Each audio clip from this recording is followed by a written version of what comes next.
Allez, nouvelle attaque de Vingegaard. Est-ce qu'il va pouvoir décrocher cette fois de Sarou le maillot jaune? Mais surtout Carapaz, Mas et Uran.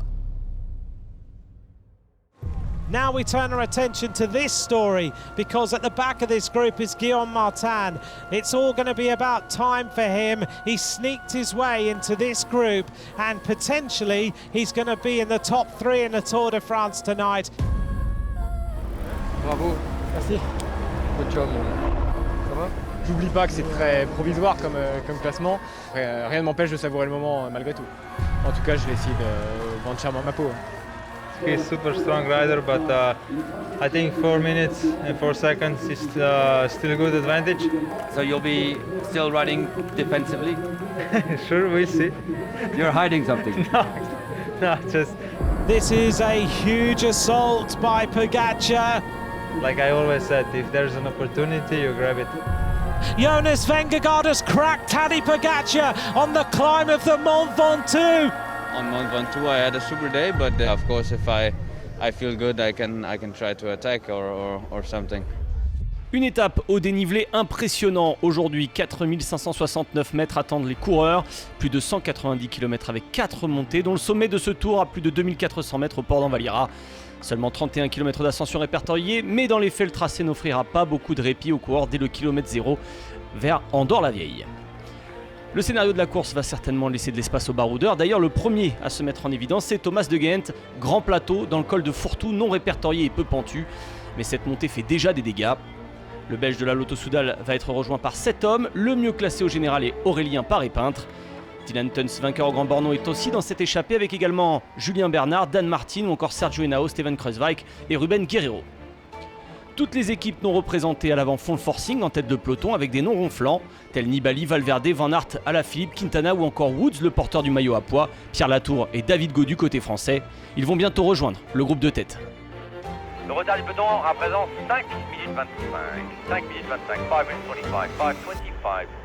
Le groupe de tête collabore bien avec les coéquipiers de David Gaudu, Valentin Madouas et Bruno Armirail en tête qui travaillent dans cette échappée.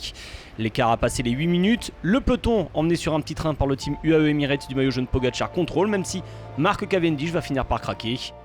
Alors que Mark Cavendish, lui, est en train de laisser filer l'avant-garde du peloton maillot jaune. Mark Cavendish dans l'ascension de la montée de Mont-Louis.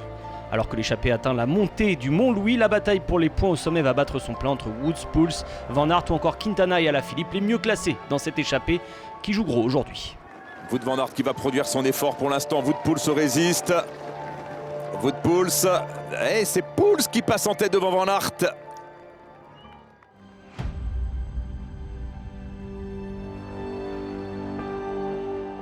Le peloton est bientôt relégué à 10 minutes de l'échappée alors que les hommes de tête arrivent dans le col de Puymorens, une amorce du port d'Envalira. Un col moins pentu mais la chaleur est présente sur cette journée et met à mal les organismes.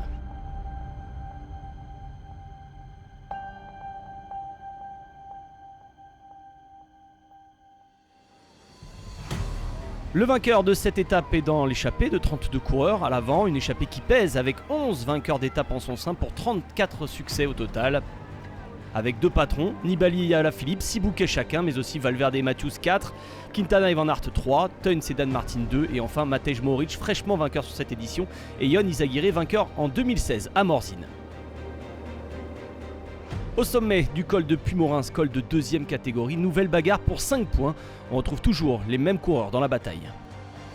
Quintana, Michael Woods. Allez, c'est parti. Et il a du jump, Wout Poels, mais là... Ouais, mais là, il tombe quand même sur un costaud avec Van Aert. Allez, Van Aert.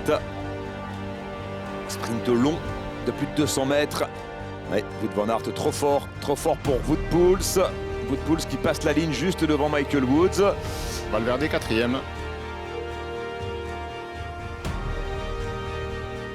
On retrouve un peu plus loin le groupe de tête dans les derniers lacets du port d'Envalira. Le vent souffle sur la course. Et c'est très très tactique. Regardez, séance de surplace presque avant le sommet du port d'Envalira. Nouvelle attaque de Nairo Quintana. Cette fois, personne dans la roue du Colombien. Allez, Nairo Quintana au sommet du port d'Envalira. Le Tour de France n'ira pas plus haut cette année. Après un regroupement en tête de course dans la descente d'Envalira, Quintana est rejoint. Pour Guillaume Martin qui a consenti des efforts dans la montée, le plus dur commence. Et il n'est pas dans les roues là, Guillaume, malheureusement. Il faudrait qu'il y ait un moment de flottement derrière pour qu'il puisse reprendre sa place dans ce groupe. Parce que là, ça peut vite faire une minute au bas de la descente. C'est-à-dire au pied du col de Béchalis.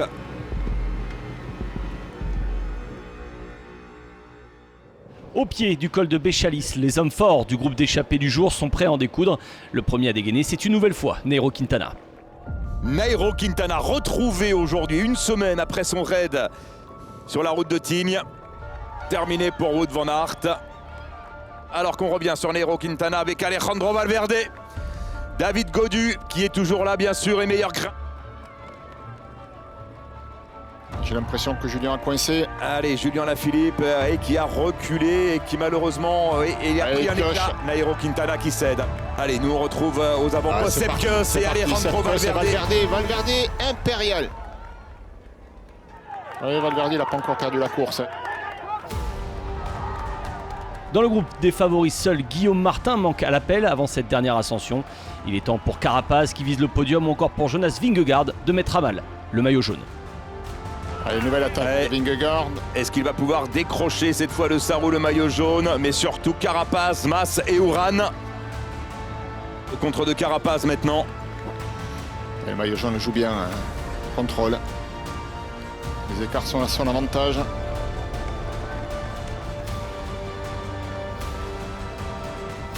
Attention très bien à Alejandro Valverde, mais ça n'a pas suffi. Ouais, je pense que ça c'est pas suffisant. C'est pas suffisant pour les gagner. Ce sera sa 7e victoire très exactement chez les pros, Sepp Kuss, puisqu'il s'était révélé sur les routes de son tour national ou presque, hein, le Tour d'Utah en 2018. Sepp Kuss donc qui va s'imposer ici à Andorre-la-Vieille. En 1964, un Espagnol s'était imposé, Julio Jiménez. Sepp Kuss donc en 2021 pour la formation Jumbo-Visma. Je rigole parce qu'il passe la ligne en mettant les mains sur le visage. On ne saura pas que c'est lui. Allez, Wout van Aert, et oui, le doigt levé de Jonas Vingegaard parce que c'est un Jumbo-Visma qui gagne aujourd'hui à Andorre-la-Vieille.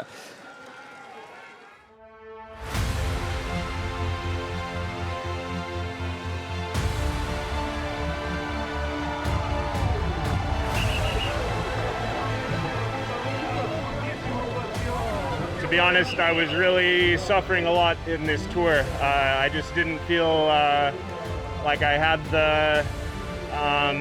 the spice in the legs. Today, I knew it was finishing where I live, and I was really motivated for the stage.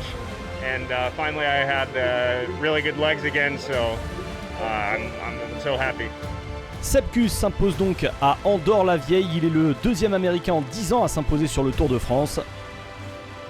Tadej Pogačar a terminé loin derrière, mais il est toujours en jaune, pas de souci. Rigoberto Urán et Vingegaard prennent place sur le podium. Wout Poels a pris 25 points dans cette journée. Il devient le meilleur grimpeur de ce Tour de France 2021 devant Michael Woods. Enfin, Tadej Pogačar ne porte pas le maillot blanc en course, c'est Jonas Vingegaard, mais c'est bien Pogačar, le meilleur jeune. Mark Cavendish a terminé 9 minutes avant le hors-délai. Il a vu Matthews prendre 20 points aujourd'hui, mais il est toujours en tête du maillot vert. Demain, place au repos pour les coureurs du Tour de France.